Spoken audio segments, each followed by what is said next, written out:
শুধুমাত্র যারা গরু নিয়ে এসছেন তাদের সংসার চলছে না, এর আশেপাশে কেউ হচ্ছে মাছ ধরা জাল দেখেছেন, আমার এক সাইডে হচ্ছে একজন জামা বিক্রি করছেন, ওপাশে হচ্ছে কিছু ভেষজ ওষুধ তৈরি বিক্রি হচ্ছে। এরকম বিভিন্ন রকম ভাবে ছোট বড় ব্যবসায়ীরা এই ব্যবসার সঙ্গে জড়িত। এই গরু পরবর্তীকালে একদল লোক হচ্ছে গরুর চামড়ার ব্যবসা করেন, একদল লোক আছেন যারা হচ্ছে গরুর হাড়ের ব্যবসা করেন, সেখান থেকে নানা ধরনের জিনিসপত্র তৈরি হয়। একদল লোক হচ্ছে গরুর মাংস আমদানি রপ্তানি করে হচ্ছে নিজের জীবিকা নির্বাহ করেন। ভারতবর্ষের আইন সংবিধানে গো ব্যবসা কোন নিষিদ্ধ ব্যবসা নয়, অথচ ভারতীয় জনতা পার্টি আসার পর, বিজেপি আসার পর আমাদের দেশে এমন একটা পরিবেশ তৈরি করা হয়েছে যেখানে গরুর ব্যবসা হচ্ছে নিষিদ্ধ ব্যবসা। আমি বললাম যে বিজেপির প্রথম সারির নেতারাই হচ্ছে গরুর ব্যবসার সঙ্গে জড়িত। আচ্ছা, তাহলে খুন কাদের করা হচ্ছে? আপনারা দেখবেন হিসাব করলে যে যাদেরকে হচ্ছে এই সময়কালের মধ্যে হত্যা করা হয়েছে গরু ব্যবসার নামে, তার বেশিরভাগটাই হচ্ছে সংখ্যালঘু সম্প্রদায়ের। এর পিছনে একটা বড় কারণ আছে। ভারতবর্ষের সব থেকে বেশি গরুর মাংস রপ্তানি করে যে লোকটি বিদেশে হচ্ছে রপ্তানি করেন, আমদানি রপ্তানি করেন, সেই লোকটি সংখ্যালঘু সম্প্রদায়ের নয়। গরুর মাংসের ব্যবসা করে যে প্রচুর বিদেশি মুদ্রা অর্জন করেন, তিনি হচ্ছেন কোন সংখ্যালঘু সম্প্রদায়ের নয়, তিনি হচ্ছেন সংখ্যাগুরু সম্প্রদায়ের।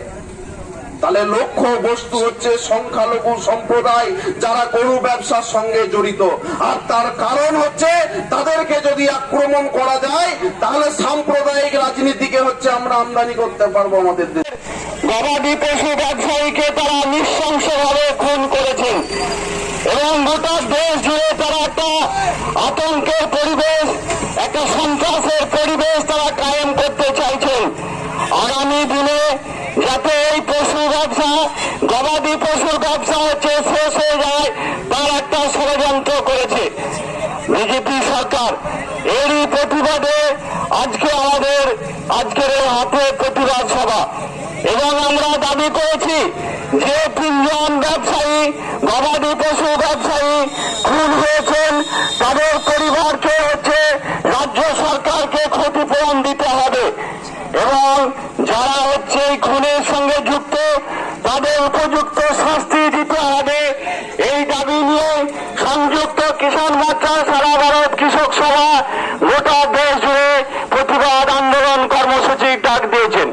এমনিতেই জানেন যারা দুগ্ধ চাষির সঙ্গে দুগ্ধ ব্যবসার সঙ্গে যুক্ত, যারা দুগ্ধ চাষি আছে তাদের এমনিতেই হচ্ছে লস হচ্ছে। আপনারা জানেন যে 1 লিটার দুধ তৈরি করতে, গরু এবং মোষের দুধ তৈরি করতে একজন চাষি হচ্ছে 70 থেকে 60-70 টাকা লিটার পিছু খরচ হয়। সেখানে তারা দুধ বিক্রি করে 50 থেকে 40 টাকা লিটারে। এমনিতেই দুগ্ধ চাষিদের অবস্থা খারাপ, সরকারের কোনো হচ্ছে উদ্যোগ নেই, ভূমিকা নেই যাতে এই দুগ্ধ ব্যবসা হচ্ছে বেঁচে থাকে, তার কোনো পরিকল্পনা নেই।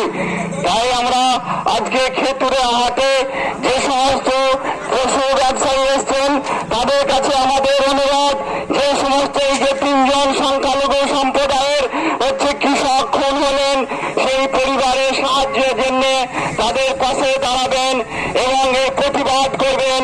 আগামী দিনে আরো যাতে বৃহত্তর আন্দোলন গড়ে তোলা যায় এবং আপনারা প্রতিবাদ করবেন আপনাদের মধ্যে দিয়ে। এই